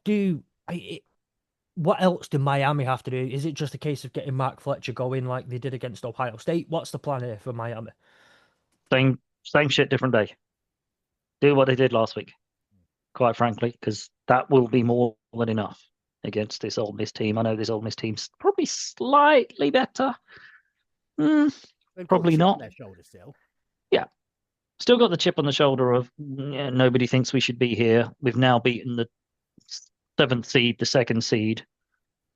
We're still proving a point. They just need to go out and do exactly what they've done last time round. The defense will harass, put Chambliss under pressure. He's done well this year. He's stepped up, but again, I think this Miami defense may be a step too far for him. And I hate to say it, but I think the Canes are going to take this one. I think it's going to go to OT, and not just OT. I think we're going to go a good couple of OTs into this. You're looking at 2 or 3 overtime. I'm thinking this is one of those games like whoever has the ball last would either win the game or tie the game. And we've talked a bit here and there about 2-point conversions and going for 2 points when you shouldn't have gone for 2 points, this, that, and the other in terms of the FCS Championship game. I honestly think that it's going to be a case of who makes the least critical mistakes, which isn't necessarily about turnovers. It's points from turnovers, points from fumbles, missed field goals. I'm trying to remember Fiesta Bowl. We are playing inside here, aren't we? So wind's not going to be an issue, if I remember correctly. Oh, God. That's going to annoy me now. Go on the internet. Come on, quickly get to ESPN. Fiesta That's the bowl being played in, where is it? That doesn't even tell me. State Farm Stadium. Yeah, So yeah, that's in Arizona. Arizona. Yeah. yeah, Um, that is definitely inside because nobody's going to be playing a football game outside in Arizona. no. So wind's not going to be an issue. So you're taking the whole field goal uncertainty that Miami had in their first playoff game out of the table. It's going to come down to nerves more than anything else. But I honestly think that it's going to be a battle in the trenches. I think that both teams have got a lot to prove. For Miami, there's the advantage of them being able to basically play a natty at home, which is unheard of, period. And I think that at the same time, Ole Miss are still riding this whole wave of anticipation or just flicking birds up LK whenever they want to. Yeah. And good for them for doing so. But Absolutely. I think that Miami's got this one, but it's not as close as people think it's going to be. Sorry, it is as close as people don't think it's going to be, if that makes sense. It's closer than what people think it is. Yeah. Yeah. Yeah. With you. I think you're right. I don't think it's going to be, I still say I'm going to smash the under on it, but I'm reckoning in the end, it'll be something like a 2017 game, kickoff, or winning field goal in double overtime to take it. But I don't think it's going to be like a massively high scoring game at all. I know that Chris Fowler cut curve sheets on the call for this one, probably because they didn't want to have to deal with Indiana winning 2 games in a row because that would just completely blow their tiny minds. I know, right? But it's going to be a really fun game. It's going to be a strategic game, and the thing we were talking earlier about Kurt Siggs taking timeouts, on 4th and 1 situations, just like, keeping his defense safe, you're going to need the timeouts in this game. That means you cannot make formation errors. You can't be getting stupid penalties for being offside. Those yards will matter. Yeah. You can't be, no mistakes, no silly giveaways, no, here's a free 5 yards because we're late getting out of the off the bench or whatever on a transition or something. Yeah, it's going to have to come down to coaching. It will come down to that as well. So I think that's important. Oh, by the way, I was going to mention just on the quarterfinals real quick. That means there's only one team now that didn't have a bye in the first week of that has now won a game. Yep. 3 of the 4 teams on a bye. That's 7 out of 8. Yeah, because you include last year as well. That's 7 out of 8 teams who've had a bye and lost. Indiana are the only ones who didn't. I'll tell you why. One word and one word only: coaching. Yep. End of. That's why he's coach of the year 2 times running. I think it's really. This is just such an interesting. It really is a toss up between the two. And again, it's just going to come for me on, can Trinidad Chambliss navigate what Miami is going to throw in his face all game? And can Miami establish the run the same way they've been able to do in the second half of the first round, the way they were able to do for much of the quarterfinal? Can they establish the running game? Because I think if you end up putting it on Carson Beck's shoulders, you are not going to win this game. No. And look, I would love the opportunity to get Jimmy from Cairns across the pond back on again. This is the only bit that I really care about, is getting Jimmy back. Especially when you get Jimmy back and we get Will back for them. Because anyway, we'll get to the second game. But this is it is definitely, it's going to come down to last person with the ball. It's going to come down to, or if it doesn't come down to last team with the ball, Ole Miss have already won it. Miami, if Miami are going to win it, it's going to be a battle up until deep into the fourth quarter.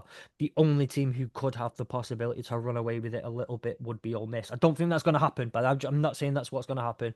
But I think just the ability to have the explosive plays, and also comes down to get Malachi Tony the ball as well. Yeah. And how much of a focus will Ole Miss put on trying to take Malachi Tony out of the game? Because that's the other thing, is like, if you get Malachi Tony going, the It'd be it's a hard to stop. very, very good thing for Miami. A very good thing for Miami. It's very difficult to stop once he's going.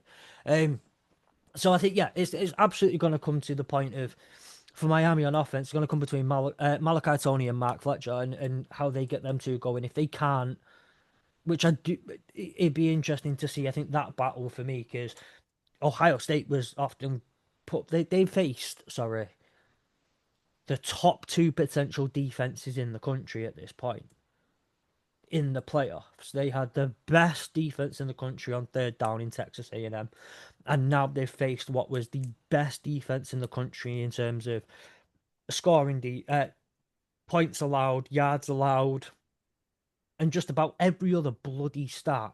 Ohio State were the top defense. Yep. It's gonna be it's a damn tough game to play. I know Nick said. Did Nick say Ole Miss? Or did Nick say Yeah. Miami before I was on his way out? I know what he said for the other game. I think he said Ole Miss. I think he said he doesn't want Miami to win. Okay, that makes a lot of sense. What you going with, Gary? This one? Going with the Canes. Going with the Canes? Will, do you Yeah. want Who would you rather gonna see in the go- final, Will? Okay, I would rather have a really good game against Miami. Let's be honest, I'm all about having the most fun college football games that you can have. Yeah. So I think that Miami is going to be the hardest team to beat, and therefore I would like to play Miami.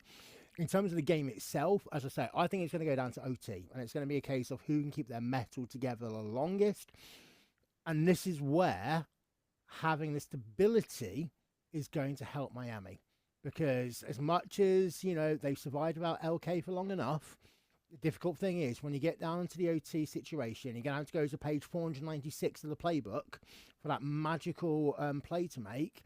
That's where Miami are going to trump Ole Miss. But I'm still taking that's where the coaching will make a difference. Where you've not got your interim coaching staff and you've not got You've been there, done that. That's where it will come in. Yeah. Okay, so I'm gonna go with. I'm gonna go with Miami, and I'm gonna find it as gutted as I'm gonna be for Ole Miss because I think, given everything that's gone on, devastated for them. But I'm gonna find it hilarious that no SEC team will have touched a national championship for over 3 years. I'm just SEC shorts. It's going to be amazing. I can't wait. And listen, Paul Feinbaum's going to be ducking me even more. We've invited him on, obviously, and he's like, no, I can't face Fletch. That's those are his verbatim words. He finally admitted in that my head. Alabama has been a joke this year on First Take the other day. I mean, even he's been defeated at this point. I'm devastated. I mean, That's it for him. So I'm just going to look for that little violin that I have hidden away somewhere. Yeah, it's tucked away somewhere, but So, and then, okay, next up we have on Friday night / Saturday morning, 12:30, the Oregon Ducks take on Will's Indiana Hoosiers. Again, I'm gonna let you lead us off here, Will. Obviously, this game was already played back in October. Yeah, this is a different Oregon team. They are better than what they were when Indiana played them earlier on in the season. I would say that Indiana are also a better football team than what they were back earlier on in the season. I think, again, it's going to come down to coaching, and it's going to come down to resiliency. Oregon have got the advantage in that they can just make a massive play like that and get themselves a touchdown out of nowhere, a bit like an RKO. But at the same time, I think that Indiana are going to be better at controlling the narrative of the game, especially through that middle of the second quarter, to the middle of the third quarter, where I think this game is going to be won or lost. It's not going to be an easy game for either team. I'm assuming that there's going to be about 70,000 Alabama and Georgia fans down there, seeing it's being played in Georgia, and all the SEC teams pre-bought tickets because they expected it to be an SEC game. But I mean, I can't bet against the Hoosiers, but it's going to be a tough game. It's going to be potentially a nail biter. Both teams travel incredibly well. It was over half a mile, the queue, to go and get one of these commemorative little towels, the ones that they had hanging up on the Rose Bowl seats. They were giving them out at Assembly Hall in Indiana today. The queues were over half a mile long. That shows what the local fan base is like right now. Indiana traveled incredibly well. Oregon traveled incredibly well. I'm going to have to take Indiana. I think it's going to be a higher scoring game. But it's going to be one of those games that 2 or 3 plays is going to determine who wins. And it's going to be those 2 or 3 plays, probably end of the second quarter, start of the third, that will determine which team takes the dub and heads over to Miami. To play Miami, maybe. Mm. Lovely. What do you think, Gary? I think I agree with Vil. The Oregon offense has that scary ability of big play of nowhere, which, Indiana have to be careful of and have to be conscious of. And again, as we talked about the last game, execution, coaching, doing the basics. And I think that's where Indiana, it might not be sexy, it might not be funny, it might not be splashy, but they'll execute the simple things right. They'll do the basics right. And that wins you 75% of football games anyway. And I think it will take away that shock aspect. I reckon Oregon will probably get a big play. Yeah. But I don't think the difference was, I don't think it will knock Indiana off of their stride. Whereas on other teams, it can sometimes, if they get a big splashy play, they're reeling, they feel they have to go out and get one back, which often leads to them giving up an interception, and therefore, it just sort of spirals. You won't get that with Indiana. They'll just be like, okay, we'll just go and do our stuff anyway. They've got one big splashy play, but they're 14 points down, so what's the big deal type of thing. I think it's just going to be a juggernaut of rolling sensibilities, not splashy, not fun, not exciting, unless you're a Hoosier fan, obviously, because then you just be like, I'm loving this. This is what we want. Nice, simple. You don't want the drama. You don't want the expertise. You don't want to be watching it through like gritted teeth, going, "Oh my God, what's going to happen?" I don't think. I think this game will be done by the third quarter. It will just be, a few players will probably get run out towards the fourth quarter, get some time, because I think Indiana will probably put Oregon to bed in 3 quarters. I've been joking all season that the NHS provided me with a government-issued defibrillator, which came in especially useful after the Penn State game. One thing I want to add about fan bases, of course, we're talking about the Alabama fan base just being horrific in their egotistical behaviour. Oregon aren't as bad, but still have that massive chip on their shoulder. And we've got to remember that Oregon, as an athletics program, are one of the best in the country. They've got the best track and field team in the country. They excel, period, in sports. Wondering what 14,000 shade of whatever white, grey they're going to be wearing for this game and whatever helmet. But one thing you will notice across social media, you can tell the difference between a bandwagon Hoosier fan and a real Hoosier fan. Because the bandwagon fans are the ones being all up in people's mouths saying, "Oh, it's going to be a 35-point blow-off. It's going to be this, it's going to be that." Real Hoosiers fans are just saying, "Have a good game. We'll see you on the other side. Travel well, travel safely." They'll take their seats. They'll cheer for their team. And if Indiana lose, it's been a good season. They've still got basketball. I can't believe I was saying that. They still. Yeah, I can't believe you almost said that with your straight face there. It's like, still got the basketball. No, come on now. But at the end of the day, I joked about this after the Rose Bowl, that you'd probably find a couple of Hoosiers offering a Bama fan a lift back to the airport, because that's what Hoosier hospitality is. Yeah. And I think the fans have really carried the team through this by staying true to who they are and not jumping on this. We're number one for the first time in our history. We're in the national championship game picture with this, with that, with this, with that. No, most Hoosier fans just thinking, okay, what's the next game? What have we got to do in the first half, first quarter, first drive to get to where we need to be? And I know there's a number of players that are part of these Facebook groups and these Discord communities. They see that way that they're supporting their team for who they are and not who they want them to be.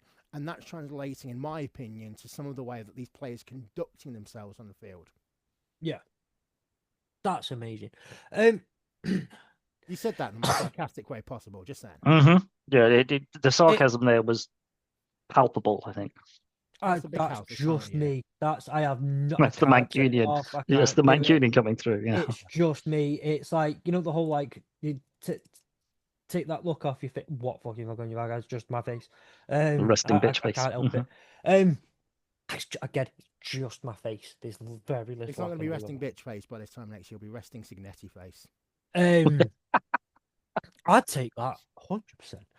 Absolutely, we're winning at RCF. I cannot wait for this one. I think this one's going to be. I'd rather watch this one than the other one, to be honest. I think this one is going to be a much more enjoyable game for the neutral than the other game. This is more of an advert. I disagree. I think they're both going to be great games, both great for the neutral, just from different. They're just going to be played differently. They're going to look different. Okay, so I'd say the purists will enjoy the Miami game more because it's going to be more of a arm wrestle defensive battle. Yeah, this one will be the potentially some bigger plays, some splashier plays, a bit more scoring, a bit more end to end.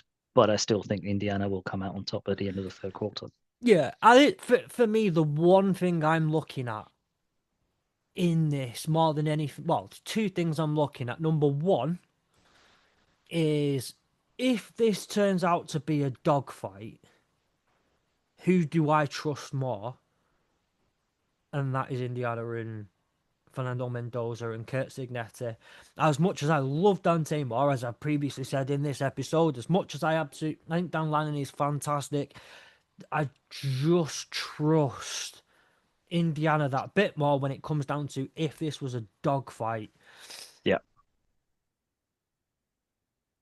I'm taking Indiana in this one. I'm taking it. And again, like, when you look, yeah, you're absolutely right. This is a different game in comparison to.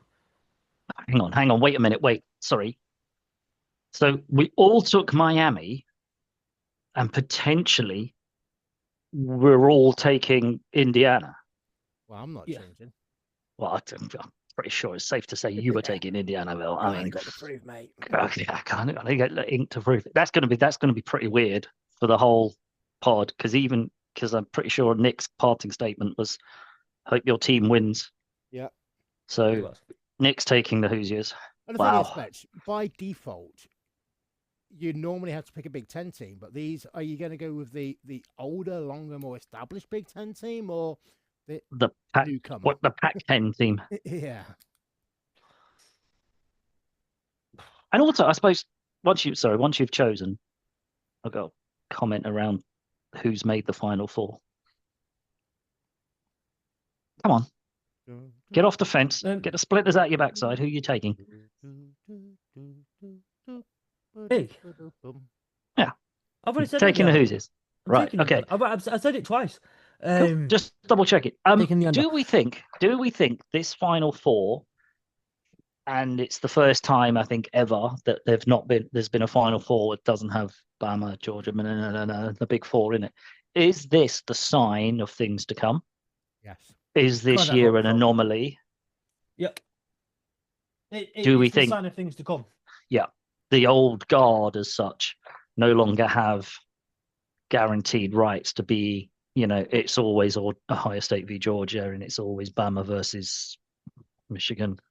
I think that Alabama fans need to go and find some long distance relative from Nebraska and ask them how it's been being a Cornhuskers fan for the last 15 years, because that's going to be what they're going through, potentially. Yeah. I think that in terms of NIL money and just paying for players, that doesn't seem to be what Alabama likes to do. They want to go and get 5-star recruits, get all this, that, and the other. It's the reason why Nick Saban left Alabama. He left. He saw the writing on the wall, didn't he? Yeah. I think that, we've got to remember that I think it's this month is the last, like, they got to make any changes to the playoffs. So we are still in that conversation. Is going to be a 12, 14, 16 team playoff. It's going to be 16. It's going to be 16. If I remember correctly, there's a clause in there that they can't go above 16 or having to renegotiate the TV rights. I know that TNT, I mean, I just don't understand TNT Sports at this point anymore. UK based. I don't think TNT Sports understands TNT Sports anymore. No, they sub-license these games from ESPN, but it's an ESPN production with ESPN commentators advertising ESPN games with an ESPN halftime show, and they get inside the NBA for like 7 times a year back in return. Great, whatever. But I think that this is a sign of things to come.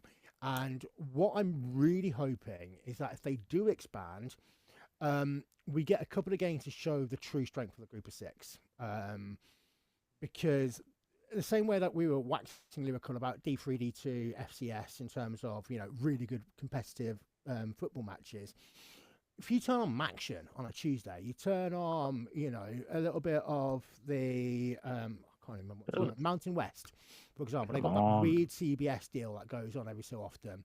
The Pac-12 by name and name only, the American, the Sun Belt's a great conference to watch. CUSA, come on, man, the champion, the CUSA. Let's not look. Come on, Kennesaw State. Kennesaw State, the Owls, baby. Yep. Come on. Granted, they got absolutely whooped in the championship game, but what a turnaround. What a turnaround from being literally the worst team. Bowl game, not championship game, you liar. Oh, okay. Sorry. Just double check. But, a turnaround. Those are the kind of games, as you say, turning on Tuesday night, Wednesday morning, action and stuff like that. That's the heart and soul of college football. Yeah. And more people need to be aware of it. So, yeah, I think I do think it's going to go straight to 16. I think after the first, the whole bye week thing, there it is. The whole bye week thing, I think, has proven that they're going to go straight to 16 because this is going to have, you've ruined it already. You've washed it. Somebody's washed that incorrectly. I think that the key thing needs to be, in fact, there's 2 things that I care about the most. Number one, Notre Dame need to pull their fingers out of their backside. And I'm saying this as a God-fearing Christian, by the way, and just join a fucking conference once and for fucking all. And there's these people that always say, oh, but the Big Ten this, back in the beep, get the beep machine. But you've got to remember that last time around, the Big Ten went to Notre Dame and offered them, in 1999, offered them the chance to join the Big Ten. The University Senate said, yes, let's do this. Then it was the trustees that said, no, go and do ungodly things to yourself. And that's the only reason why Notre Dame aren't in the Big Ten. I think that even as a Florida State ACC fan, you can probably say that the ACC is going to be gone by 2030. Yep. Your team wants out, Clemson wants out. That happens, Miami's going to go as well. The ACC is going to be a nothing conference. It's pretty close to being that already. It's going to be irrelevant, period, unless they do what is the most logical thing to do. Work with NBC, join the Big Ten, because NBC are pissed off to hell about everything that's going on with their part of the Big Ten TV rights contract, to the point they almost sold their game back to Fox for the championship game this calendar year. ND, with the NBC money, means that they don't have to give any more money to any of the other teams. ND gets a decent schedule, everyone's happy, and they can quit complaining about not wanting to play the Pop-Tarts Bowl. The end. I do have one thing to say on the Final Four. As we start to get to wrap it up. All 4 remaining head coaches in the college football playoffs are products of the Nick Saban coaching tree. Kurt Signetti was the wide receiver and running coach, I think, 2007 recruitment coach. That's the one. 2007 to 11. Alabama. Dan Lanning was a graduate assistant from 2015.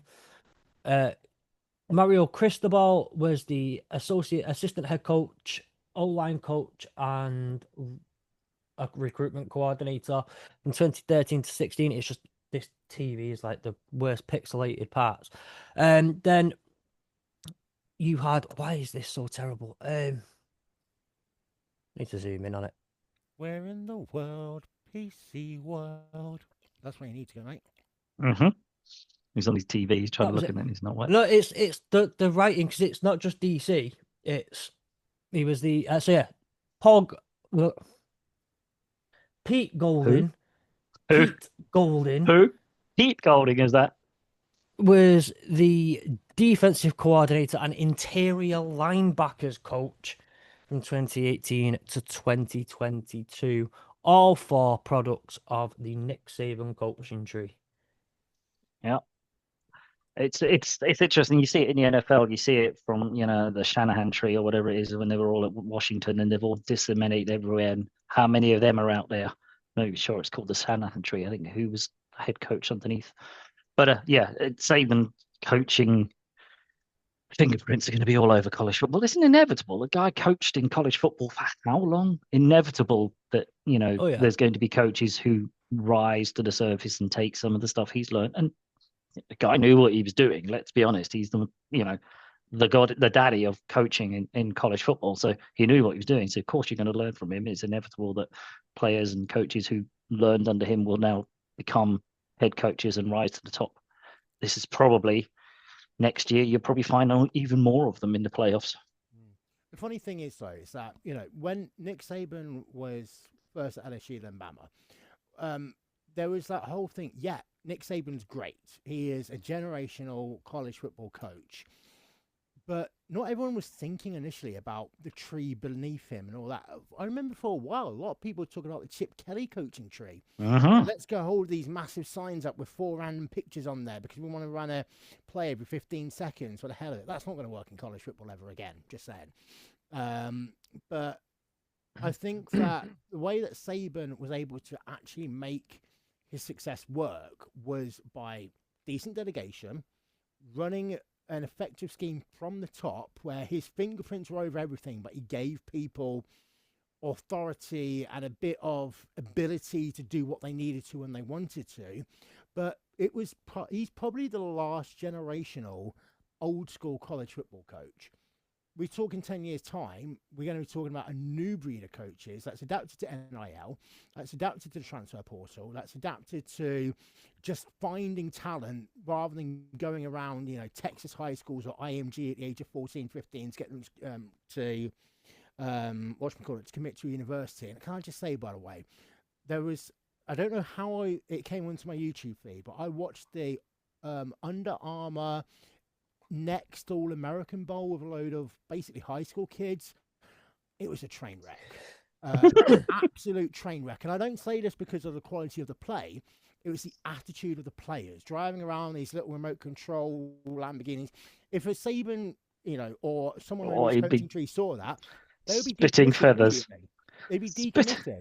Yeah. And then he's sent back to absolute zero. And I think that kids these days are thinking, okay, my options are so vast. I can have that Diego Pavia chip on my shoulder, be an absolute B word, and still make my way through and not have respect to others, my teammates, my coaches, my this, that, and the other. I hate to say it, that there's going to be a generation of players coming in who are just purely transactional, and that will not translate well to the NFL. We're going to have a kind of glut of mediocre quarterbacks going into the NFL in the next 4 to 5 years because of the fact that they've not understood the most important thing about football: teamwork. Yeah. Absolutely. I feel like Steve A said at this point. Excuse me. All right. With that being said, I think this is a good place to try to start wrapping it up. I don't think I actually asked you at the start. Totally forgot. Well, why Indiana? Why did you? What was it about Indiana that brought you in? Here's the number one question. And if there's any projects that you are working on, anything you are doing at this moment in time that you want to plug, please, by the way, take that opportunity right this moment in time. All right, so I became an Indiana Hoosier fan because of IndyCar, which is like Formula One, just they drive faster than Formula One cars. In a circle. Not a circle. They actually do more road races I than know they oval do. races these I know. days. I know. But there's a driver called You and Dan I need to Weldon. talk about F1 and motor racing, by the way, at some Definitely. point. I became a massive fan. So back when I used to live in Milton Keynes, they got rid of Sky One because we all had cable rather than satellite TV. We got Sky Sports 3 instead. I started watching IndyCar. A driver called Dan Weldon won the IndyCar Championship, Indy 500 2005. That got me addicted to IndyCar, then got me into college football. Kind of actually bounced around a little bit because, as you know, the kind of quality of what games we got was a bit hit and miss. Yeah. Dan Weldon unfortunately died in one of the most horrific crashes I've seen ever in 2011. And I actually had a number of people from Indiana, the state, reach out to me, wanted to hear their story. I heard their story. Was getting into motorsports commentary at the time. Went to Indianapolis for the first time in 2012. Been to the Indy 500 6 times. Never actually been to a game in Bloomington just because I'm going in May, which means that there's no college football or basketball to play off. But I'm hoping to go to Bloomington this year. In terms of projects, I've basically, and I just need to check what my actual stat count is at this point, I have watched every single college football bowl game this season, including the Division 2 National Championship, the FCS semi-finals, the Division 3 National Championship game, and the Toilet Bowl, as it was called. So that's 46 games I've watched over the last few weeks out of 53 in total. And in that time, I've had 119 cups of tea. I'll send the link to these guys. It's Wil with 1L, Vincent.co.uk. I'm doing a lot of mental health advocacy work at the moment, and also writing a book about esports and sim racing in particular. You're getting back into that next year? I am, yeah, this year hopefully. I'm trying to do this year. Projects. Yeah, trying to do some different projects, and actually I've learned a lot from college football with the Pat McAfee field pass, with the alternate streams that you have with Eli and Peyton. I'm trying to do something a little bit different for once in a while. But yeah, you can read about my mental health advocacy work and what I've been doing with that. Bowl Mania, I will be doing the last few games for the season all the way up until the Senior Bowl. So yeah, I'll give the guys a link to drop to it. But first of all, thanks for having me. And I hope you've been an absolute. Stop anyone. If you have, they're too sensitive for our liking anyway. True. Quite frankly. Yes. You've been an absolute breath of fresh air. It's amazing. We're all passionate about our teams, but also, you know, when we get other people come on and show the same sort of level of passion and the same level of love for the game, as well as that's what's important. You know, that's what we're still trying to push for this podcast is we love our teams, but let's be honest, we love college football slightly more because it is such a great game and everyone should be watching it. I make a joke every so often that the NFL these days in the UK is a bit like going to Brewdog. You know, you're thinking you're all hip because of the fact you're doing something a little bit different of this, that, and the other. College football, I mean, even high school football, I do watch it when it's on ESPN, you know, in August and that. You know, college football is real American football. It predates the NFL by so long. The tradition. College football is craft brewing. Yes, Brewdog is NFL now, right? Down the road from where you are. And most importantly, it's like the traditions is what makes it work. And that's what, you know, I've been trying to get the answer about that Union Jack Classic. What is your tailgating going to mean? What are your marching bands going to be doing? This, that, and the other, because that's what makes the atmosphere. You know, you've got the modern traditions of waving to the crowd at a hospital at Iowa games at the end of the first quarter. You've got the dotting of the eye. You've got, you know, I really it's a Sandman. Yes, VT. Sorry. Going to VT. It's just incredible. Or even going tailgating. I mean, I will go to an Ole Miss game just to go tailgating, just for the hell of it, because it's crazy down there. But college football is. And we had Thomas just on that. We did have Thomas from the Union Jack Classic on here. And yes, they are bringing the tailgate. We're not sure how they're going to quite work it because it's at Wembley, and doing a tailgate at Wembley is going to be tricky. But I think they've unfortunately they've signed up a number of Brewdog pubs to help. Well, you've just mentioned that, I just remembered. However, they are planning on bringing the full college game day experience with them. It's not just turn up, watch a game, and go like the NFL has turned into. They are bringing the full experience. So we expect Wembley and Wembley Way and everything else to be fully tailgated out. They plan for the Kingdom. The only thing I would change is I'd make it a 2 p.m. game, not a 5 p.m. game. Yeah, me too. I would have brought it to catch the right sort of audience and the TV and everything else. But this is where I think the weird part is, like with these being university age, I want to say children, but then I feel old. Yeah. These Cheers, mate. university age young adults here. And just it's week 3. I think that's the worst part. Is it's week 3. They've got school throughout the week, school the week after. This is right as this. It's a the idea is great. It's slightly unlike week 0, where I think you have a bit more flexibility. You don't have a game the week before. You don't have certain school obligations in the week going up to it. You're already in practice. I think there are just some things I think are different. It's going to be interesting to see how that works. Yeah. Because I think as great as the Aer Lingus Classics have been, what's it going to be like seeing two teams that now have 2 games under the belt already in the season? So they're warm. They're ready to go. They're fully ready for the season to take on the rest of the season. These are 2 teams that, again, like they're going to have to play around with how they get here and how they go home, whereas they can't just do, again, like Iowa State last year. I was sat outside one of the pubs in Dublin on the Friday, and they're all just doing like they're doing tours of Dublin and doing other sites. You might not get to do that as much in London because of the timing of the game. Speaking about this game, we're going to do a lot of it over the next few months, obviously. But I want to say thank you, Will, for turning up. We are very, very, very much hoping to get you back for the next 2 weeks. Because if that happens, if we can see you for the next 2 weeks, that means that in 2 weeks' time, Indiana will be the national champions, which should be the case. And I will leave you all with, obviously, go for the link in all the links to everything that Will sends through will be in the description of this episode. But I'm going to leave you with the quote. Where'd it go? Out there. As a wise man once said, it's pretty simple. I win. Google me.